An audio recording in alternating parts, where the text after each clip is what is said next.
Hi hello வணக்கம். Welcome back to Tamil hero channel. ஆக்சுவலாக பார்த்திங்க அப்படின்னா வந்து பிக் பாஸ் சீசன் 8ஓட ப்ரோமோ ரிலீஸ் ஆகி எல்லாருமே பயங்கர ஒரு வைப்பில் இருக்கீங்க அப்படின்னு வந்து சொல்லலாம். ஏன்னா அந்த அளவுக்கு நம்ம விஜய் சேதுபதி தாறுமாறாக எல்லாரையுமே வைப் பண்ணி சுவாரஸ்யப்படுத்தி இந்த ஷோவோட எதிர்பார்ப்பை இன்னும் அதிகப்படுத்தியிருக்காரு. ஸோ அந்த சுவாரஸ்யமான கண்டஸ்டன்ஸை உள்ளே அனுப்ப தான் இவரோட ஹோஸ்டும் சேர்ந்து பயங்கர ஒரு ஹிட் ஆகும் அப்படின்ற மாதிரி வந்து எதிர்பார்ப்புகள் வந்து இருக்குது.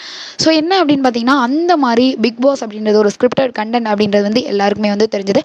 அந்த மாதிரி கண்டென்ட் கொடுக்குற ஆளுங்களை மட்டும்தான் இந்த சீசனில் பொறுக்கி போட போகிறாங்க. ஸோ அந்த மாதிரி பார்த்திங்க அப்படின்னா வந்து தரமான ஆளுங்களை வந்து உள்ளே இறக்கியிருக்காங்க. யார் யார் அப்படின்றத இந்த வீடியோவில் நம்ம வந்து பார்ப்போம். இந்த வீடியோ பார்க்குறதுக்கு முன்னாடி இந்த வீடியோவுக்கு ஒரு லைக் போட்டு சப்ஸ்கிரைப் பண்ணி நம்மளை மோட்டிவேஷன் பண்ணால் அடுத்தடுத்து நம்ம வந்து ரிவ்யூ பண்ணுறதுக்கு ரொம்பவே மோட்டிவேஷனாக வந்து இருக்கும். ஸோ யார் அப்படின்னு பார்த்தீங்கன்னா நமக்கு தெரிஞ்சது தான் Shalin Zoya and TTF Vasan love content கொடுக்கறதுக்காக உள்ளே வந்து தரமாக வந்து இறங்க போகிறாங்க.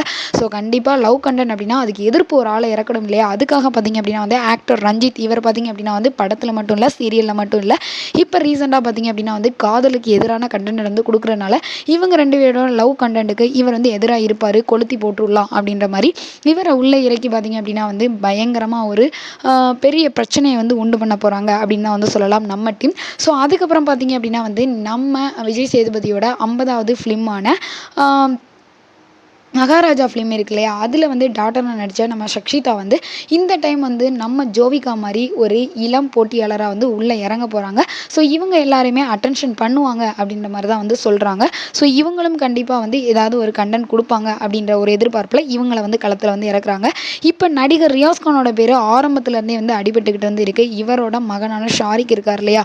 அவர் வந்து செகண்ட் சீசனில் வந்து கலந்துக்கிட்டார். இவங்க ஒய்ஃப் உமாரியாஸ் பார்த்திங்க அப்படின்னா வந்து குக் வித் கோமாளியில் கண்டஸ்டண்ட்டாக வந்து இருந்தாங்க.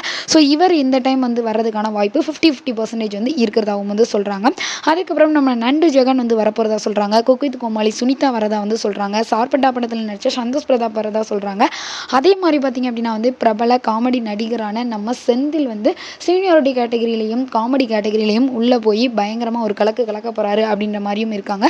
ஸோ இவர் வர்றதுனால இந்த ஷோவோட எதிர்பார்ப்பு இன்னும் வந்து அதிகமாக இருக்குது அப்படின்னு கூட வந்து சொல்லலாம். அது தவிர நம்ம சீரியல் ஆக்டர்ஸ்லேருந்து சில பேர் வருவாங்க இல்லையா? அதில் பார்த்திங்க அப்படின்னா வந்து தீபக் சொல்கிறாங்க. அதுக்கப்புறம் நம்ம சோஷியல் மீடியா சைட்லேருந்து பார்த்திங்க அப்படின்னா வந்து ரவீந்திர மகாலட்சுமி அவர் வந்து உள்ளே வரப்போகிறதாகவும் வந்து சில டாக் வந்து போய்கிட்டு இருக்குது. ஸோ இப்போ வரைக்கும் பார்த்திங்க அப்படின்னா வந்து இவங்க தான் ஓரளவு கன்ஃபர்மேஷன் பண்ண லிஸ்ட்டில் வந்து இருக்குது. ஸோ அந்த அப்டேட்டை உங்களை ஷேர் பண்ணது எனக்கு ரொம்ப சந்தோஷம். அடுத்த அப்டேட்டுக்காக வெயிட் பண்ணுங்கள். Okay bye. உங்களிடம் விடைபெறுவது உங்கள் கனகராஜ்.